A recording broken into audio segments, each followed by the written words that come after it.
안녕하세요. 오늘 이 시간에 AI가 주식 투자 혹은 그냥 투자 프로세스에 어떻게 활용이 될 수 있는지를 여러분들께 좀 가르쳐 드리려고 해요.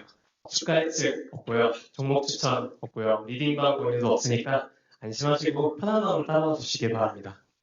네, 제 이름은 곽호빈이고요. 현재 자산운용사에서 퀀트 매니저 일을 하고 있습니다. 이전에는 AI 리서치를 위주로 했었고요. 현재 프리랜서로 데이터 분석 강의도 하고 있습니다. 오늘 여러분들이 이 시간을 통해서 가져갈 것은 크게 세 가지예요. 첫 번째는 AI로 투자하는 것이 가능하다는 점. 쉽다고는 말 못하겠어요. 근데 가능합니다. 두 번째는 퀀트 투자의 프레임워크를 활용해서 AI 거기 얹어서 개선을 할 수 있다는 거. 퀀트 투자가 뭐죠? 바로 다음 장에 나옵니다. 세 번째, 여러분들 오늘 이 시간에 나만의 AI 투자 전략을 한번 생각해 볼 거예요. 세 가지 한번 방향성 잡으시고 같이 가보시죠. 퀀트 투자가 뭐냐? 퀀트 투자라는 거는 데이터를 기반으로 한 정량적인 투자 프로세스를 총칭해서 퀀트 투자라고 불러요. 그래서 이 퀀트는 영단어로 quantitative의 앞글자를 따서 퀀트라 부르고요. 저희 목적은 이 퀀트 투자 프로세스 안에 AI를 이렇게 통합시키는 게 오늘 이 발표의 목적이라 할 수가 있겠습니다. 퀀트를 하기 위해서는 크게 네 가지 정도의 학문이 필요해요. 첫 번째 수학, 통계학, 금융 내지는 금융공학, 그리고 컴퓨터공학. 근데 하나만 잘하기도 어려운데 이 네 개를 합친다니. 근데 안심하셔도 됩니다. 저도 이렇게 네 개 다 잘하지 않아요. 그리고 오늘 이 시간에 들어오신 분들은 데이터 분석이나 AI를 좀 잘 쓰시는 분들이잖아요. CS 베이스 있을 거라 생각을 하고, 그러면 훨씬 더 펀드 투자를 하기에 유리한 입장이라 생각이 들어요. 여기 나와 있는 어려운 방정식은 미분 방정식이라 부르는데, 블랙쇼즈라는 두 분이서 옵션 가격을 결정했던 방정식을 가져왔어요. 이것 때문에 펀트가 업계에서 폭발적으로 성장할 수 있게 되었거든요. 상징적인 의미를 한번 넣어봤습니다. 네, 이어서 퀀트 투자를 하는 프레임워크에 대해서 설명을 드리겠습니다. 퀀트 투자 역시 하나의 프로젝트이기 때문에 기획단이 앞에 들어가게 돼요. 그래서 기획을 할 때는 먼저 여러분들이 투자의 목표를 설정해야 되고요. 그리고 투자의 목표를 설정하면 어떤 투자 전략을 사용할지 전략을 기획해야 하고, 그리고 투자 자산을 어떤 걸 쓸지 고민을 해보셔야겠죠. 여기서 투자 목표라 함은 투자 기간, 혹은 여러분들이 투자를 했을 때 얻고 싶은 기대 수익, 혹은 어느 정도 변동성, 혹은 감내할 수 있는 최대 손실, 이런 것들을 설정을 기본적으로 해주셔야 됩니다. 제가 아래에 있는 5개의 하위 스텝들을 보시면 사실 이게 머신러닝을 학습시켜서 모델을 배포하고 관리하고 이런 프로세스와 굉장히 유사하다는 것을 알 수가 있어요. 실제로도 매우 유사합니다. 왜냐하면 퀀트 투자 역시 어떤 모델을 써서 그 모델을 과거의 데이터를 활용해서 파라미터를 찾아서 그 신호를 기반으로 투자를 하는 것이기 때문에 머신러닝 학습 프로세스와 매우 유사하다고 볼 수가 있겠죠. 오늘 이 시간에는 이 가운데 있는 모델링 파트에 굉장히 집중을 해서 다뤄볼 계획이고요. 사실 모델링 파트를 오늘 다뤘다고 해서 이게 제일 중요하느냐? 그건 아닙니다.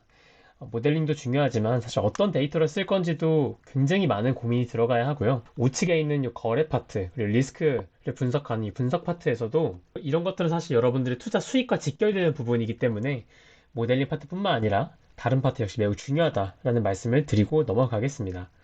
자, 간단하게 여러분들 퀀트 투자에 대한 어떤 흥미를 돋구기 위해서 영상 하나 준비했는데요. 잠깐 보시죠. That's my quant. Your what? My quantitative. My math specialist. Look at him. You notice anything different about him? Look at his face.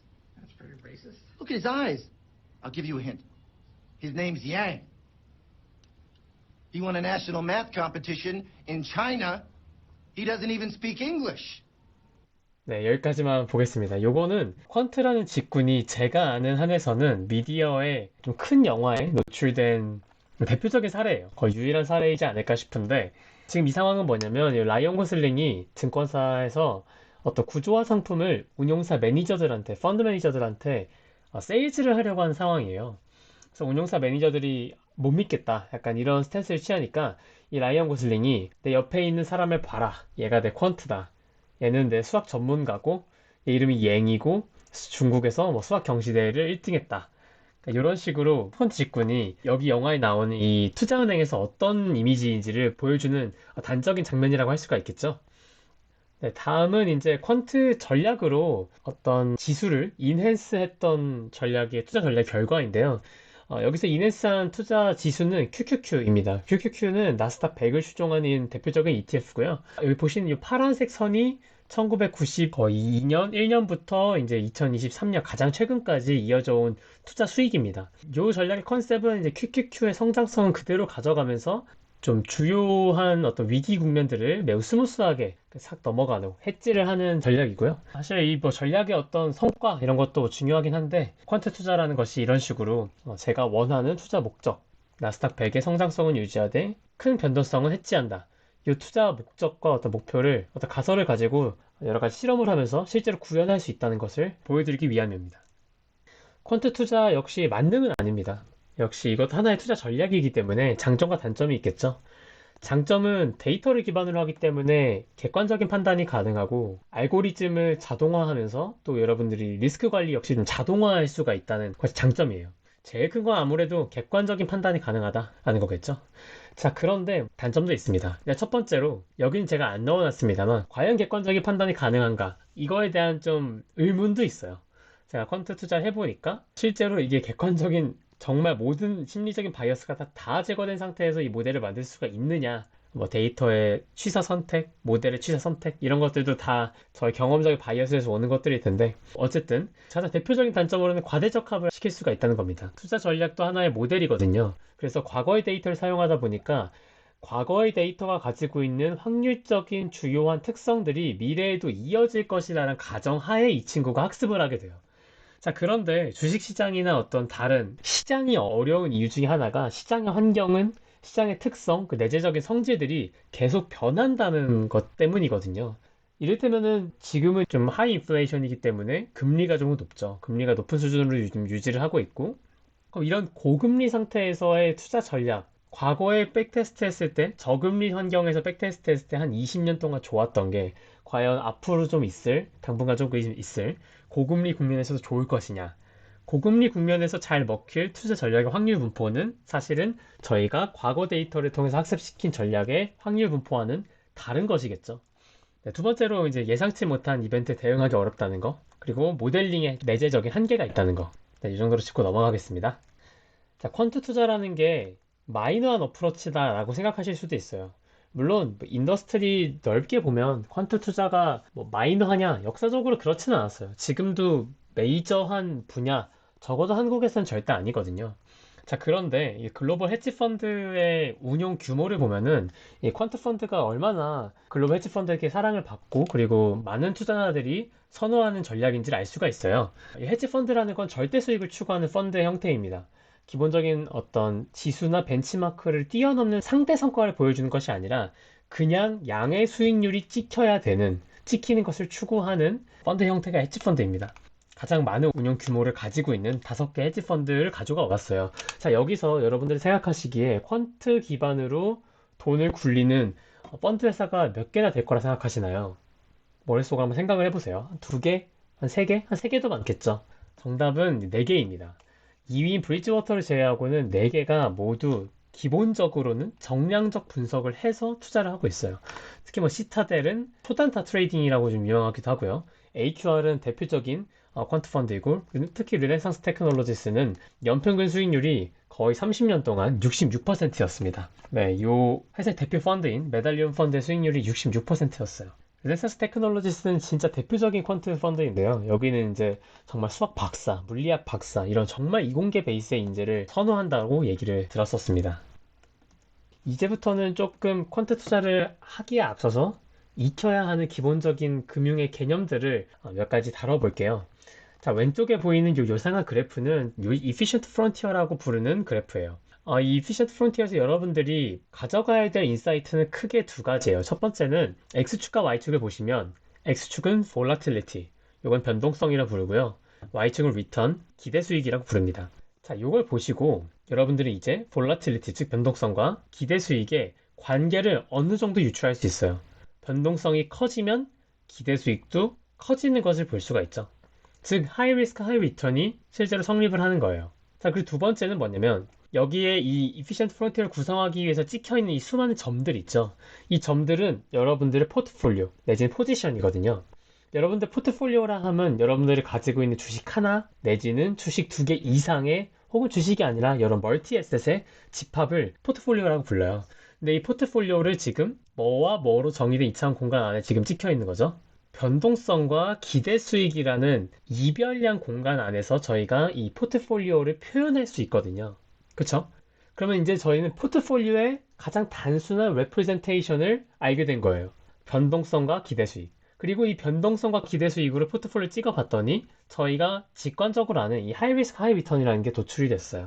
이제는 여러분들은 이제 포트폴리오를 떠올리면 반드시 포트폴리오의 기대 수익과 변동성을 떠올리시면 됩니다.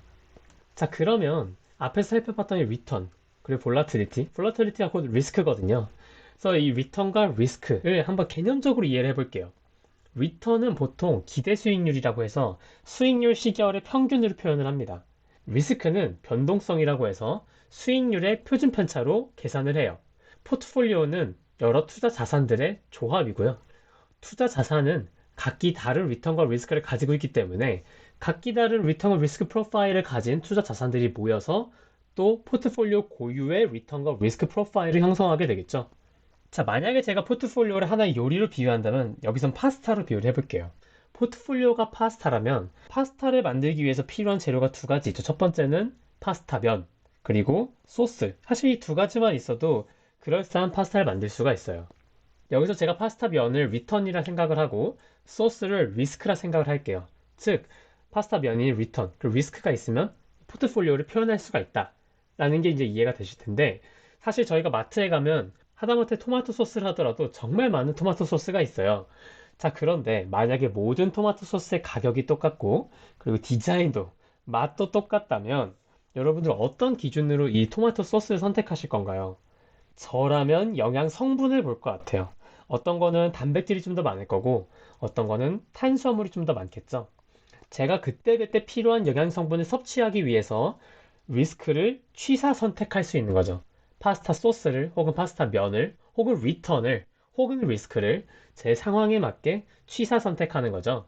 자, 그러면 영양학적으로는 탄단지로 표현을 할 수 있습니다만 저희가 금융 안에서는 리턴과 리스크를 팩터 혹은 요인이라는 것들로 분해할 수 있어요. 즉, 리턴과 리스크, 어떤 투자 자산은 고유의 요인 내진 팩터를 가지고 있는데 그 팩터는 영양학적으로는 영양소와 의미상 매우 유사하다라고 보시면 되겠습니다. 조금 더 수학적으로 가볼게요. 자, 리턴은 저희가 이제 모델링을 해야 되는데 리턴과 리스크를 제가 아까는 뭐 그냥 평균 표준 편차 이렇게 얘기를 했습니다만 이런 식으로 표현하면 너무 간단하지 않나요? 그렇죠. 예를 들어서 제가 제 투자 자산이 가지고 있는 기대 수익을 알고 싶어요. expected return을 계산을 하고 싶은데 과거의 어떤 수익률 시계열을 가지고 와서 평균을 때려버리면 사실 그건 과거의 성과잖아요. 제가 기대하는 expected return이 아니잖아요. 자, 그러니까 많은 학자들이 그리고 실무자들이 고민을 합니다. 어떻게 하면 이 return과 리스크를 적합하게 표현할 수 있을 것인가. 이때 앞서 제가 말씀드린 그 영양소, 팩터를 사용하는 거죠. 자, 오른쪽에 보시는 μz가 기대 수익률이고요. 오른쪽에 있는 우변을 보시면 알파는 제외하셔도 되고요. 베타와 μf의 다 프로덕트로 연결된 것을 볼 수 있어요. μf는 뭐냐면 팩터, 즉 앞에서 말씀드린 그 탄단지가 매트릭스 형태로 있는 형식이에요. 베타는 회귀 분석에서 추정하는 회귀 계수입니다. 이 베타를 흔히 뭐 로딩, 팩터 로딩 혹은 익스포저 이렇게 표현을 하는데요. 여기서 그냥 베타로 표현을 하겠습니다. 회귀 분석을 배우신 분들은 사실 이 공식이 매우 익숙하실 거예요. 알파는 인터셉트항, 베타 회귀 계수항. 그렇죠? 자, 여기서 μf를 제가 어떤 영양소, 그치? 팩터라고 표현을 했습니다. 근데 이 팩터는 재무론 안에서는 크게 3가지 내지는 5개의 팩터가 있어요. 즉, 수익률을 설명한다고 알려진, 수익률을 설명할 수 있다고 알려진 분해되는 요인들을 총 3개 내지는 5개를 가지고 있는데 가장 대표적인 거 3가지만 말씀을 드리면요. 첫 번째는 초과 시장 수익률이에요. 그러니까 시장 수익률이 첫 번째고요.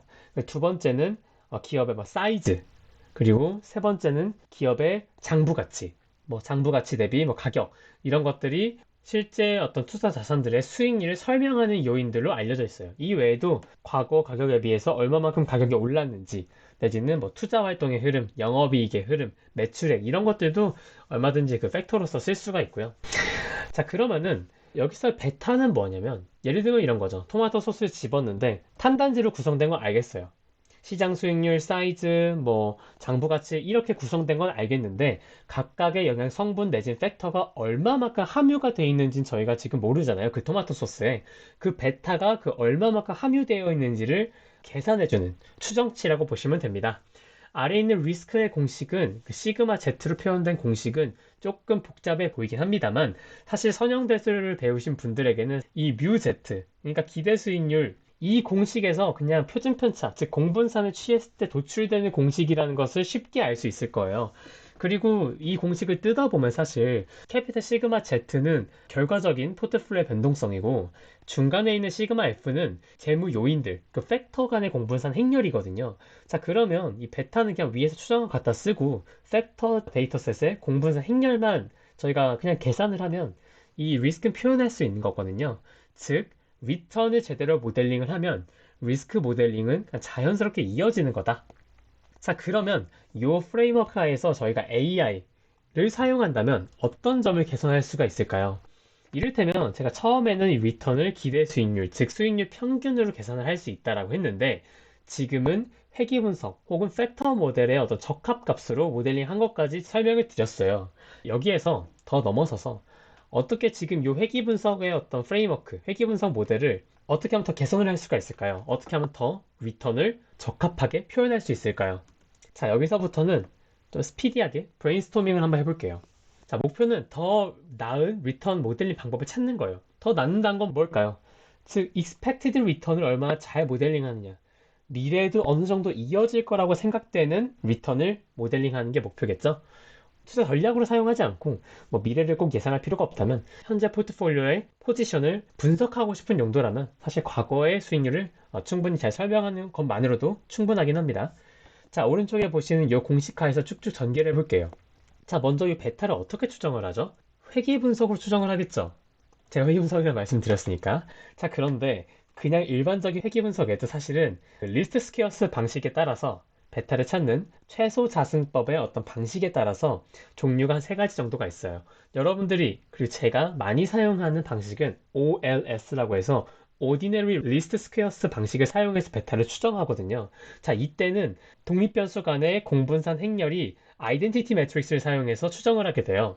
자, 그런데 OLS가 아니라 WLS라든지 GLS의 경우에는 공분산 행렬의 정보를 조금씩 더 넣어주게 돼요. 그래서 조금 더 데이터를 잘 적합시킬 수 있게. 자, 그리고 지금까지 저희가 알고 있는 회귀 분석은 사실 스태틱한 베타를 에스티메이트 하는 거예요. 베타가 뭐 컨스턴트, 대신 그냥 벡터 값으로 딱 떨어지잖아요. 제가 사용하는 데이터의 랭스가, 데이터의 어떤 타임 프레임이 어느 정도냐 아무 상관없이 이 베타는 그냥 그 기간을 하나의 숫자로 표현한단 말이죠. 자, 그게 아니라 좀 더 다이너미컬리 베타를 에스티메이트 하고 싶다면 칼만 필터나 웨이블릿 같은 모델을 사용해서 조금 더 베타를 다이나믹하게 시간에 맞게, 시간의 변화에 맞게, 즉 타임 베어링하는 베타를 추정할 수가 있는 거죠. 혹은 베타를 추정하는 빈도수를 조절할 수도 있겠죠. 예를 들어 제가 당장 다음 달에 제가 가지고 있는 투자 자산의 기대 수익을 알고 싶어요. 자, 그런데 제가 그냥 이 베타를 이 기대 수익을 표현하기 위해서 그냥 베타를 그냥 뭐 대투자 자산이 처음 시작된 시점부터 지금 현재까지 뭉탱이를 써가지고 베타를 딱 표현해버렸어요. 운이 좋다면 다음 달에 기대 수익률을 잘 표현할 수도 있겠죠. 자, 그런데 그 다음 달이 됐습니다. 베타를 계속 추정을 해서 조금 업데이트를 해줘야겠죠. 왜냐면 새로운 데이터가 들어오니까 그 데이터에 맞게 베타 값이 달라질 수 있잖아요. 자, 그럼 이 베타를 에스티메이션하는 프리퀀시도 이렇게 달라질 수가 있는 거죠. 혹은 베타를 그냥 추정하지 않고 리진 베이스드로 추정할 수도 있어요. 이를테면 마코프 스위칭 모델, 마코프 스위칭 리그레션, 히든 마르코프 모델이나 클러스터링 기반을 해서 여러분들이 투자 자산의 확률 분포가 가질 수 있는 어느 정도 클러스터링을 해보는 거예요. 그래서 예를 들어서 변동성이 더 높은 국면이 있을 수 있고 변동성이 낮고 굉장히 평화로운 국면이 있을 수 있겠죠. 이 국면별로 여러분들의 투자 자산의 베타를 다르게 추정을 해보는 거죠. 네, 이런 식으로요. 자, 이번에는 베타를 이런 식으로 리니어하게 모델링하는 것이 아니라 넌 리니어하게 모델링을 해볼 수도 있을 거예요. 넌 리니어하게 모델링 한다는 건 이 베타를 구하는 것이 아니라 뮤 Z를 표현하는 F를 구하는 거거든요. 자, 이런 방식으로는 GLM, General Linear Model, 혹은 GAM이라 해서 Generalized Additive 모델인데 이런 모형을 사용해서 F를 추정할 수도 있겠죠. 자, 근데 여기까지는 F를 추정하든 베타를 추정하든 그냥 과거 데이터를 써서 사실은 과거 데이터를 잘 적합시킨 값을 찾는 거였거든요. 자, 그런데 그게 아니라 난 과거가 아니라 당장 다음 타임 스텝의 베타를 혹은 다음 타임 스텝의 뮤 Z 기대 수익률을 추정하고 싶다 라고 한다면 여러분들이 미래에 있는 데이터를 미래에 있는 기대 수익을 표현할 수 있게끔 모형을 학습시키면 되는 거죠. 자, 이때 사용하는 게 머신러닝과 딥러닝이 되겠죠. 그쵸? 여러분들이 트레이스에 사용한 X와 Y를 타임 프레임을 딱 일치시키는 것이 아니라 한 스텝 정도 차이가 나게 쉬프팅을 줘가지고 과거의 데이터로 미래의 데이터를 표현할 수 있게 그런 표현하는 F, 펑션을 찾으면 되는 거겠죠. 혹은 제가 앞에서 말씀드린 것 재무론 안에서의 요인이 아니라 아예 완전히 색다른 요인을 여러분들이 직접 찾을 수도 있어요. 근데 저는 금융을 잘 모르는데요. 금융을 몰라도 통계적으로 찾을 수 있는 팩터들이 있어요. 이를테면 PCA나 ICA 이런 요인 분해 기법을 사용을 해서 요인을 찾을 수가 있고요. PCA가 조금 리니어해서 난 좀 거부감이 있다 라고 하시는 분들은 오토인코더나 혹은 VAE 같은 딥러닝 기반의 모형을 사용해서 non-linear한 팩터, 그 레이텐트 팩터를 찾을 수도 있습니다. 자, 그러면은 리스크 모델링 방법도 또 이어질 수 있겠죠? 사실 리턴을 제대로 모델링을 했다면 리스크 모델링 하는 건 그렇게 크게 어렵지가 않아요. 그냥 이 공식에 그대로 베타 값을 넣어주면 되니까요. 그쵸? 자, 그런데 난 코베리언스 말고 다른 방식을 사용하고 싶다. 코베리언스는 사실 어느 정도 리니어한 상관관계를 표현하는 통계량이잖아요. 그러니까 난 코베리언스 말고 사실 금융시장 안에서의 투자 자산들은 선형 관계뿐만 아니라 비선형적 관계도 가지고 있거든요. 이 비선형적 관계까지 난 표현을 하고 싶다 라고 하시는 분들은 그쵸, non-linear한 코베리언스를 추정할 수도 있을 거고요. 혹은 mutual information 같은 완전히 다른 통계량을 사용할 수도 있겠죠. co-dependence라고 하는 또 다른 통계량을 쓸 수도 있을 거고요. 자, 그리고 여기 이어서 데이터가 가지고 있는 원천적인 에러, 즉 노이즈를 좀 제거해서 어느 정도 로버스트한 코베리언스, 즉 리스크 통계량을 추정을 하고 싶다. 리스크를 추정을 하고 싶다라고 하신 분들은 디노이징 기법을 사용할 수도 있을 거예요. 흔히 많이 사용하는 거는 코베리언스 슈링크지 메서드라 해서 르도이트 모델 이런 것들을 많이 사용하고요. 그게 아니라 이제 아예 다른 방식으로는 랜덤 매트릭스 티어리에서 나온 이론인데 그 공분산 행렬의 아이겐 벡터들이 가지고 있는 확률 분포를 추정을 해서 그걸 이제 마첸코 파스톨 디스트리뷰션이라고 표현을 하는데 자, 이 확률 분포를 사용을 해서 피팅을 시키고 이 확률 분포에서 벗어나 있는 아이들은 전부 다 스무딩 시켜버리는 그런 기법들을 사용을 할 수가 있겠습니다. 자, 여기까지 해서 여러분들은 리턴과 리스크를 매우 다양한 방식으로 추정할 수 있다는 것을 알 수가 있었습니다. 즉, 같은 투자 자산으로 묶인 포트폴리오라 하더라도 어떤 분들은 그냥 나는 기대 수익률, 평균, 그리고 리스크, 표준 편차, 공분선으로 표현할래 라고 하시는 분들이 있을 거고 조금 더 팬시하게 조금 더 미래를 예측할 수 있게 혹은 좀 더 로버스트하게 이 리턴과 리스크를 모델링할 수도 있겠죠. 자, 그러면은 여러분들 머릿속에 이제 리턴은 대충 이런 영양 성분이든 팩터든 이걸 회귀 분석해가지고 대충 모델링한다. 리스크는 리턴만 잘하면 할 수 있다고 했어. 여기까지 왔습니다. 그리고 리턴을 모델링하는 것도 여러분들 기호에 맞게 자유도가 높다고 했어. 자, 그러면 오늘 이 시간에 맞게 그 모델링을 AI에 맞춰서 한번 모델링한 사례를 소개해 드릴게요. 이거는 리턴을 프리딕션한 모형이에요. 머신러닝과 딥러닝 상관이 없는데 원래는 기대 수익률이라는 걸 수익률을 평균으로 단순하게 모델링했다면 여기서는 이걸 예상 수익률로 머신러닝 근데 오른쪽에 있는 거는 그 트레인 셋, 그 맨 오른쪽에 있는 거 테스트 셋, 그러니까 얼마큼 예측이 잘 되는지 보여주는 거고요. 사실 중요한 건 여러분들 모델링 어떻게 할지인 거죠. 앞에 데이터를 또 뭘 넣어야지 정해야 모델을 어떻게 쓸 수 있는지 정해지겠죠. 조금 금융에 밝으신 분들은 좀 펀더멘탈 데이터 쓸 수도 있을 거예요. 재무적인 데이터. 영업이익 흐름, 매출액, 이런 거를 넣을 수도 있겠죠. 아니면은 나는 테슬라라는 일론 머스크의 어닝스 폴 같은 거를 녹음을 따가지고 그 스피치를 분석해가지고 12월 모델로 넣을 거야. 이것도 가능하겠죠. 전 가능하다 생각해요. 아니면 신문 기사 같은 걸 스크랩해가지고 걔를 챗GPT에 넣어서 걔한테 막 자문을 구할 거야. 이것도 가능해요. 이거 진짜 가능합니다. 얘는 뭐냐면 여러분들 네이버 파이낸셜이나 HTS 보시면 이렇게 차트 보이시죠? 차트. 저 차트를 흑백 RGB 값을 가지는 이미지화해서 CNN을 학습을 시킨 거예요. 그래서 저거는 생각보다 재미돼요. 리턴 프리션 재미돼요. 좀 간단하지 않나요? 여러분들 그냥 캡처해가지고 이미지 프로세싱만 하고 모델을 CNN으로 하고 리턴 프리션 하기만 하면 되는 거 아니에요? 리턴을 맞추기 싫다, 나는 이런 회귀 모델 싫다, 그러면 방향성은 클래시피케이션 문제로 정의하면 돼요. 오를 거냐 내릴 거냐. 이게 더 잘 돼요. 리턴을 MSD적으로 회계 분석을 이렇게 한 것보다 방향성으로 클래시피케이션 시간을 형성하기 훨씬 잘 됩니다. 다음도 리스크가 빠질 수가 없겠죠. 아까 리턴을 모델링 했으니까. 아까 이거는 뭐냐면 기존 재무 이론으로 사용하는 그런 뭐 시가총액, 영업이익, 흐름 이런 팩터들을 재무 이론으로 사용하지 말고 딥러닝으로 레이텐스 팩터를 찾은 거예요. 이 왼쪽에 이제 레이텐스 팩터를 찾는 모형이. 근데 좀 어려워 보이는데 사실 오토인코더랑 거의 비슷해요. 오토인코더로 레이텐스 팩터를 찾고 그 레이텐스 팩터로 여러분들이 가지고 있는 포트폴리오의 수익률을 분해하는 거예요. 이 오른쪽에 있는 이 그래프 있잖아요. 이 그래프를 합치면 여러분들의 에셋이 돼요. 그러니까 제가 가지고 있던 뭐 테슬라 할 텐데 걔를 이렇게 분해한 거예요. 이렇게 10가지 팩터. 얘를 선형결합하면 그 수익률이 나오는 거죠. 그럼 얘를 제가 잘 모델링하면, 얘를 제가 잘 얘의 통계적 특성을 잘 이해하고 있다면 제가 가지고 있는 에셋이 어떻게 튈지도 대충 알 수 있겠죠. 그럼 리턴과 리스크에 대한 AI 모델링 했으면 포트폴리오까지 가야겠죠. 리턴과 리스크. 파스타 명과 소스. 합친 파스타를 냈잖아요. 파스타 역시 AI 모델링을 할 수가 있습니다. 딥러닝으로 이 얼로케이션을 할 수 있어요. 얼로케이션은 뭐냐? 만약에 여러분들이 주식 3가지가 있다 칩시다. 뭐 네이버, 카카오, SK 하이닉스 할까요? 제가 이거 노담인데 키움증권에서 뭐 개인 투자자들이 가지고 있는 종목 랭킹을 보니까 네이버가 마이너스 평균적으로 30%고 카카오가 마이너스 50%더라고요. 저도 그랬습니다. 저도 그랬고요. 어쨌든 생각 종목이라 치면 거기에 여러분들의 돈을 적절하게 투입을 해야겠죠. 얘 너무 많이 떨어졌으니까 조금만 하고 얘는 돈하기 그렇게 많이 하고 얼로케이션이라고 그랬는데 그 얼로케이션을 딥러닝을 할 수도 있어요. 그냥 하는 게 아니라 얘는 당연히 미래에 대한 얼로케이션을 해야겠죠. 미래에 좋을 것 같은 얼로케이션 모델을 만들어야죠. 그게 딥러닝의 결정이잖아요. 그냥 최적화 공식, 그냥 하나님께서 하면은 현재 추적의 얼로케이션을 구할 수 있는데 딥러닝은 학습을 할 수가 있으니까 미래에 먹힐 만한 조합을 찾을 수도 있겠죠. 유스 케이스가 가져왔습니다.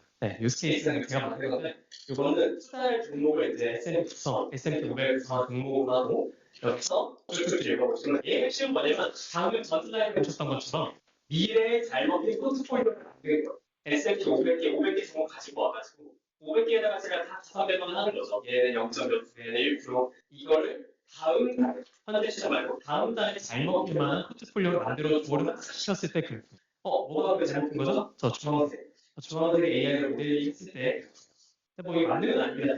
문제점인데, 현실적으로는 저는 안 쓸 건데, 어쨌든 가능은 한, 여기서 파이널하게 모델링을 하면 가능하겠죠. 예를 들면 뭐, 조금 더 실무적인 얘기를 하는데, 파이너스로 뭔가 중간에 모델링을 할 때 웨이트에다 퍼스피트를 넣는 게 아직은 되게 불가능하다고 알고 있어요. 근데 뭐, 그런 게 된다면 사용할 수 있을 것 같아요.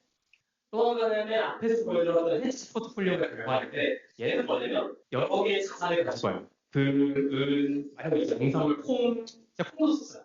구리, 이런 것도 다 가져와가지고, 걔네들로 제가 어떤 현상을 복제를 해요. 인플레이션, 브로스, 이런 현상을 복제하고, 복제해서 그 현상이 뭔가 고꾸라질 것 같아요. 예를 들어서 뭐 인플레이션 너무 심하다 되고 막 주가 떨어지고 이런 뉴스 보셨잖아요. 인플레이션 오를 것 같을 때 헤지를 회피한다. 위험이 닥칠 것 같을 때 제 포트폴리오를 위험에서 미리 꺼낸다. 이런 의미인데 이렇게 했을 때 나스닥 같은 경우는 최대 손실률이 다 마이너스 80%거든요. 인공경제를 보면 개인 투자는 마이너스 20%가 상한이라고 찾는 거예요. 여러분들 한 1억 가지고 있는데 2천만 원 아닌가? 100만 원 가지고 있는데 2천만 원 이런 거 안 컸어요, 솔직히. 근데 80%가 나타나면 한순간 안 해. 이게 다들 알려주시나요? 저는 안 될 것 같아요. 아무리 펀드 하더라도. 근데 어쨌든 이런 식으로 하락폭을 완전히 제한할 수 있는 펀드 투자 전략을 만들 수가 있다는 거죠. 재밌는 건 이거 AI 하나 나왔어요. 이거 저번에 회의에서 물어봤어요. 그럼 AI에서 나와주세요. 그냥 미래를 예측하고 트레이닝할 수 있어요.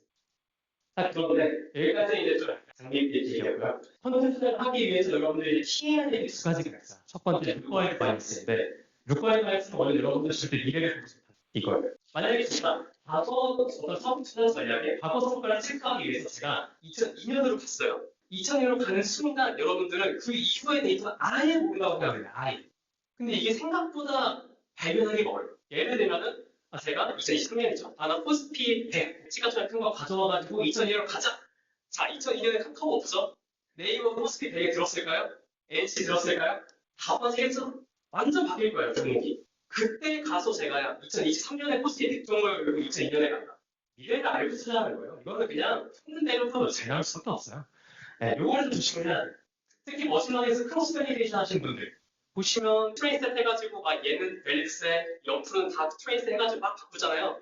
이것도 순서가 꼬이면 안 돼요. 미래를 읽고 밸리데이션 하는 순간 얘는 잘 될 수밖에 없어요. 근데 당연히 현실세는 안 먹히겠죠. 심지어 레이블링 할 때도. 제가 만약 현재 시점에서 2000년부터 23년간의 데이터를 가져와가지고 얘는 상승 국면, 얘는 하락 국면을 제가 막 모델링을 해요. 얘는 상승자 하락인지를 제가 통계적으로 모델링을 해요. 통계적으로 모델링 하는 순간 얘는 앞에 시점, 뒷시점 다 고려해가지고 얘가 상승자 하락인지를 레이블링 하게 되거든요. 이건 역시 루커의 바이스. 그럼 어떻게 해야 될까요? 그 시점으로 가서 롤링 해가지고 레이블링을 해야 돼요. 트렌드도 롤링해서 절대 앞을 보면 안 되고. 근데 생각보다 제가 앞을 보고 있다는 걸 놓칠 때가 되게 많아요. 여러분들이 보시는 종가 데이터 대부분 수정된 거예요. 왜 수정되느냐? 기업의 이벤트가 있어서 그 흐름을 맞추기 위해서 미래에 수정이 된 종가를 여러분 데이터를 보고 있는 거거든요. 그럼 그것도 그때 수정되기 전 데이터를 가져와가지고 해야 되는 거죠. 조금 어려웠죠.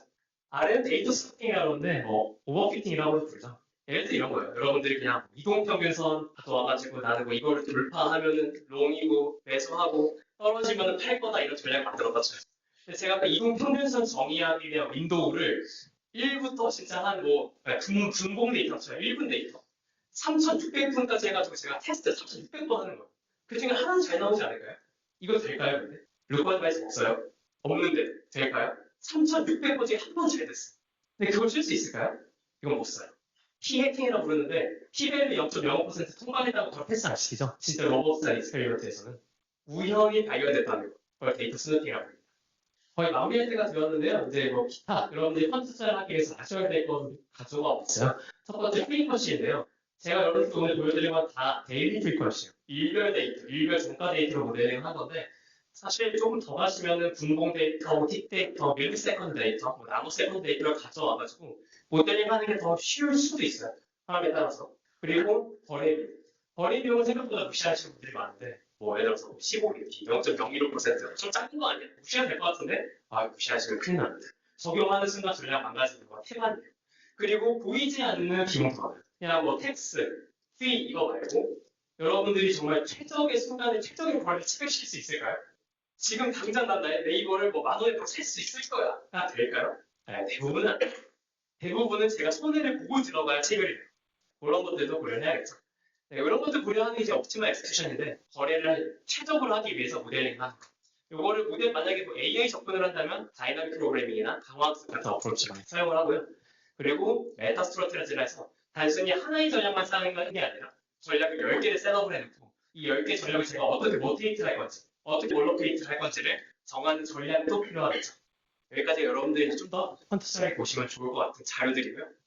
그리고 추가적으로 펀드 투자를 좀 더 제대로 해보고 싶다. 근데 나는 좀 머신러닝 어프로치를 사용하고 싶다 하시는 분들은 이 왼쪽에 있는 어드밴스드 파이낸셜 머신러닝 이 책을 보시는 걸 거의 머신러닝 펀드 투자 바이블 같은 책이고 그리고 좀 더 클래식한 펀드 배우고 싶다는 오른쪽 책을 참고해 주시면 되겠습니다. 네, 여기까지 발표 마치겠고요. 혹시 펀드 투자 혹은 발표 관련해서 좀 더 추가 질문 있거나 관심 있으신 분들 이 확인 링크드인 QR코드 체크해가지고 연락 주시면 감사하겠습니다. 네, 들어주셔서 감사합니다.